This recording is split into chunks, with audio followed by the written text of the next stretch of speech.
लेकिन इसका एक आपको मैं ये भी एक बताना चाहूंगा कि डिप्टी सीएम अरुण साहू जी ने एक बात कही थी कि हम इस पर विचार कर रहे हैं और हमारी कोशिश है कि जो प्राइमरी टीचर्स हैं वहां उनको एडजस्ट किया जाए। हालांकि उसके ऊपर उन्होंने आगे कोई और फर्दर कोई स्टेटमेंट नहीं दिया है। उसमें सनी ये है कि दरअसल ये पूरी लड़ाई इस बात की हो रही है और पूरी डिमांड ही इस बात की हो रही है कि जिन टीचर्स को नौकरी से हटाया गया है और वो टीचर्स हैं जिनके पास बीएड की डिग्री है, जी, कोर्ट का जो आदेश है क्योंकि डीएड वालों को इनकी जो भर्तियां हुई थी वो प्राइमरी टीचर्स के रूप में ही हुई थी, लेकिन कोर्ट का जो नया आदेश है जिसके बाद नए रूल और रेगुलेशन बन गए कि अब केवल डीएड का डिप्लोमा जिनके पास में है उन्हीं को ही प्राइमरी टीचर बनाया जाएगा।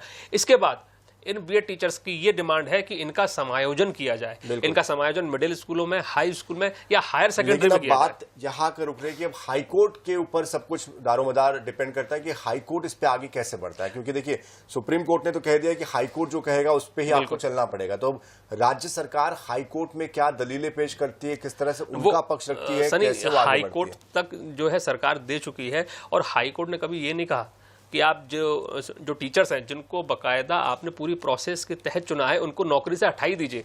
अभी सरकार के पास है, अब इसमें कोर्ट का कोई मसला रह नहीं गया है। अभी पूरी तरह से जो गेंद है वो सरकार के पाले में है। अब सरकार, जैसा आपने बताया कि डिप्टी सीएम ने उनको भरोसा दिया, डिप्टी सीएम ही नहीं सनी, बकायदा सीएम विष्णुदेव साय ने ना सिर्फ भरोसा दिया है बल्कि ये कहा है कि उन्होंने एक कमेटी बनाई है इस बात की जांच के लिए कि कौन कौन से शिक्षक हाई स्कूल, हायर सेकेंडरी या मिडिल स्कूल में समायोजित करने के लायक हैं। उसके लिए एक जांच कमेटी जांच कर रही है, एक निष्कर्ष कमेटी उसका निष्कर्ष निकालने की कोशिश कर रही है। लेकिन बात यह है कि कमेटी है कहां, इस कमेटी में कौन लोग हैं और ये कमेटी कहां पे काम कर रही है। कई बार हम देखते हैं कि पॉलिटिशियंस जो होते हैं वो मुद्दे को दबाने के लिए या फिर उसको टालने के लिए भी इस तरह की बातें करते हैं, तो कहीं ना कहीं इस मामले में कुछ ऐसा होता दिखाई दे रहा है। हालांकि ये जो प्रेशर पॉलिटिक्स है उसका भी कितना असर पड़ता है देखना होगा, क्योंकि खुद जो सीएम विष्णुदेव साय जी वो भी आते हैं बस्तर से, जशपुर से आते हैं जी। और अधिकतर हमने देखा है कि जो टीचर्स जो है, सहायक बीएड शिक्षक जो है वो बस्तर से ही आते हैं। तो सुदूर वनांचल के आदिवासी इलाकों के आदिवासी टीचर्स है, तो उनके लिए कहीं ना कहीं उनका हितैषी होने की बात कही जाती है और अमूमन